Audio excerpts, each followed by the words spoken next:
ನಮಸ್ಕಾರ ಸ್ನೇಹಿತರೆ, ಲವಿತಾಸ್ ಚಾನಲ್ಗೆ ತಮ್ಮೆಲ್ಲರಿಗೂ ಸ್ವಾಗತ. ಇವತ್ತು ನಾನು 6 months ಪ್ಲಸ್ ಬೇಬೀಸ್ಗೆ ನಾವು ಸಾಲಿಡ್ ಫುಡ್ನ ಇಂಟ್ರೊಡ್ಯೂಸ್ ಮಾಡ್ತೀವಲ್ಲ, ಆ ಫುಡ್ ಯಾವುದಾದ್ರೆ ಬೆಸ್ಟ್ ಅಂತ ತೋರಿಸ್ತಾ ಇದ್ದೀನಿ. ಈ ಫುಡ್ಡು ಬಂದ್ಬಿಟ್ಟು ಆಪಲ್ ಪ್ಯೂರಿ. ಈ ಪ್ಯೂರಿನ ನೀವು ಮಾಡಿಡೋದ್ರಿಂದ ಬೇಬಿಗೆ ತುಂಬ ಬೆನಿಫಿಟ್ಸ್ ಇದೆ. ಹೇಗೆ ಮಾಡೋದು ಅಂತ ನೋಡೋಣ ಬನ್ನಿ. ನಾವು ಬೇಬೀಸ್ಗೆ ಇದೆಲ್ಲ ಫಸ್ಟ್ ಟೈಮ್ ಇಂಟ್ರೊಡ್ಯೂಸ್ ಮಾಡ್ತಾ ಇರೋದ್ರಿಂದ ತುಂಬ ಹೈಜೀನ್ ಮೇಂಟೈನ್ ಮಾಡಬೇಕಾಗುತ್ತೆ. ಸೊ ಅದರಿಂದ ಸ್ವಲ್ಪ ಸಾಲ್ಟ್ ವಾಟರಲ್ಲಿ ಕ್ಲೀನಾಗಿ ವಾರ್ಮ್ ವಾಟರಲ್ಲಿ ಆಪಲ್ನ ವಾಶ್ ಮಾಡ್ಕೊಳ್ಳಿ. ವಾಶ್ ಮಾಡಿದ ನಂತರ ಈ ಥರ ಎಲ್ಲ ಪೀಲ್ ಔಟ್ ಮಾಡಿಬಿಟ್ಟು ನಾವು ಚಿಕ್ಕ ಮಕ್ಕಳಿಗೆ ತುಂಬ ಜಾಸ್ತಿ ಫುಡ್ನ ಒಂದೇ ಸರಿ ಕೊಡೋಕೆ ಹೋಗಬಾರ್ದು. ಅದು 6 months ಪ್ಲಸ್ ಬೇಬೀಸ್ ಅಂದರೆ ಅದು ತುಂಬ ಚಿಕ್ಕ ಪಾಪು ಅಲ್ವಾ. ಆದ್ರಿಂದ ಆದಷ್ಟು ಕಡಿಮೆ ಕ್ವಾಂಟಿಟಿಯಿಂದ ಸ್ಟಾರ್ಟ್ ಮಾಡೋದು ಒಳ್ಳೆಯದು. ಲೈಕ್ ಫಸ್ಟ್ ಡೇ ನೀವು 1 ಸ್ಪೂನ್ ಕೊಟ್ಟರೆ ನೆಕ್ಸ್ಟ್ ಡೇ 2 ಸ್ಪೂನ್ಸು, ಆ ಥರ ಒಂದು ಹಾಫ್ ಆಪಲ್ವರೆಗೂ ನೀವು ಇನ್ಕ್ರೀಸ್ ಮಾಡ್ಕೊಂಡು ಹೋಗ್ಬೋದು. ಬಟ್ ಸ್ಟಾರ್ಟಿಂಗ್ ಸ್ಟೇಜಲ್ಲಿ ಮಾತ್ರ 1-2 ಸ್ಪೂನಿಂದ ಸ್ಟಾರ್ಟ್ ಮಾಡೋದು ಒಳ್ಳೆಯದು. ಮತ್ತು ನೋಡಿ, ಇಲ್ಲಿ ಪೀಲ್ ಔಟ್ ಆದಮೇಲೆ ನಾನು ಇಲ್ಲಿ ಆಪಲ್ ಅಷ್ಟೇ ತೊಗೊಂಡಿದ್ದೀನಿ. ಅದನ್ನು ಕ್ಲೀನಾಗಿ ಕಟ್ ಮಾಡಿ ಪೀಸ್ ಮಾಡ್ಕೊಂಡಿದ್ದೀನಿ. ನಂತರ ಇದನ್ನು ನಾನು ಒಂದು ಸ್ಟ್ರೀಮರ್ಗೆ ಹಾಕಿ ಸ್ಟ್ರೀಮ್ ಮಾಡ್ಕೋತಾ ಇದ್ದೀನಿ. ನೀವು ಬೇಕಾದರೆ ಇದನ್ನು ಡಬಲ್ ಬಾಯ್ಲರ್ ಮೆಥಡಲ್ಲಿ ಮಾಡ್ಕೋಬಹುದು.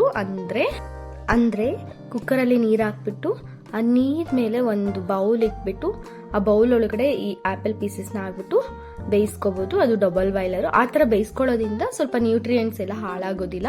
ಈ ಥರ ಸ್ಟ್ರೀಮ್ ಮಾಡ್ಕೊಳ್ಳೋದ್ರಿಂದನೂ ಅಷ್ಟೇ ನ್ಯೂಟ್ರಿಯೆಂಟ್ಸ್ ಹಾಳಾಗೋದಿಲ್ಲ. ಡೈರೆಕ್ಟಾಗಿ ನೀರಿಗೆ ಹಾಕಿ ಬೇಯಿಸಬಾರ್ದು. ಯಾವತ್ತೂ ಚಿಕ್ಕ ಮಕ್ಳಿಗೆ ಕೊಡೋದಲ್ವ, ನಾವು ಕೊಡೋದೇ ಚೆನ್ನಾಗಿ ಅವ್ರಿಗೆ ನ್ಯೂಟ್ರಿಷನ್ಸ್ ಎಲ್ಲ ಸಿಗಲಿ ಅಂತ. ಆದ್ರಿಂದ ಸ್ವಲ್ಪ ಚೆನ್ನಾಗಿ ನೋಡಿಕೊಂಡು ಬಾಯ್ಲ್ ಮಾಡೋದು ಒಳ್ಳೆಯದು. ನಂತರ ನಾನಿಲ್ಲಿ ಒಲೆ ಮೇಲೆ ಇಟ್ಬಿಟ್ಟು ಅದನ್ನು ಸ್ಟ್ರೀಮ್ ಮಾಡ್ತಾ ಇದ್ದೀನಿ. ನೀವು ಮಧ್ಯದಲ್ಲಿ ತೆಗೆದು ನೋಡಬೇಕಾಗುತ್ತೆ. ಈ ಥರ ಫೋಕಲ್ಲಿ ಚುಚ್ಚಿಬಿಟ್ಟು ನೋಡಿದ್ರು ನಿಮಗೆ ಅದು ಬಾಯ್ಲ್ ಆಗಿದೆಯಲ್ವ ಅಂತ ನೀಟಾಗಿ ಗೊತ್ತಾಗ್ಬಿಡುತ್ತೆ. ಬಾಯ್ಲ್ ಆದಮೇಲೆ ಅದನ್ನು ತಣ್ಣಗೆ ಮಾಡ್ಕೋಬೇಕಾಗುತ್ತೆ ನಾವು. ಇವಾಗ ನಾನು ಇದರಲ್ಲಿ ಏನೇನು ನಿಮ್ಗೆ ನ್ಯೂಟ್ರಿಷಿಯನ್ಸ್ ಸಿಗುತ್ತೆ ಅಂತಂದ್ಬಿಟ್ಟು ನಾನು ನಿಮಗೆ ಹೇಳ್ತೀನಿ. ಈ ಆಪಲಲ್ಲಿ ಫುಲ್ ಆಫ್ ಕಾರ್ಬೋಹೈಡ್ರೇಟ್ಸ್ ಇರುತ್ತೆ.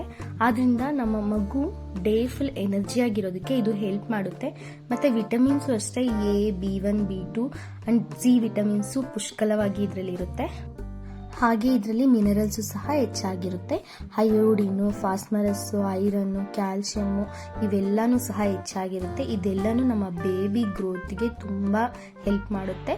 ಆದ್ದರಿಂದ ಇದನ್ನು ಸಾಲಿಡ್ ಫುಡ್ ನೀವು ಇಂಟ್ರೊಡ್ಯೂಸ್ ಮಾಡಬೇಕಾದ್ರೆ ಮೊದಲನೇ ಪ್ರಿಫರೆನ್ಸ್ ಕೊಟ್ಬಿಟ್ಟು ಇದನ್ನು ಇಂಟ್ರೊಡ್ಯೂಸ್ ಮಾಡೋದ್ರಿಂದ ನಮ್ಮ ಬೇಬಿ ಯಾವುದೇ ನ್ಯೂಟ್ರಿಷನ್ ಕೊರತೆ ಇಲ್ಲದೆ ಬೆಳೆಯೋದಕ್ಕೆ ಸಾಧ್ಯ ಆಗುತ್ತೆ. ನೋಡಿ, ತಣ್ಣಗಾಗಿದ ನಂತರ ನಾನು ಇದನ್ನು ಒಂದು ಮಿಕ್ಸಿ ಜಾರ್ಗೆ ಹಾಕಿ ಪೇಸ್ಟ್ ಮಾಡ್ಕೊಂಡಿದ್ದೀನಿ.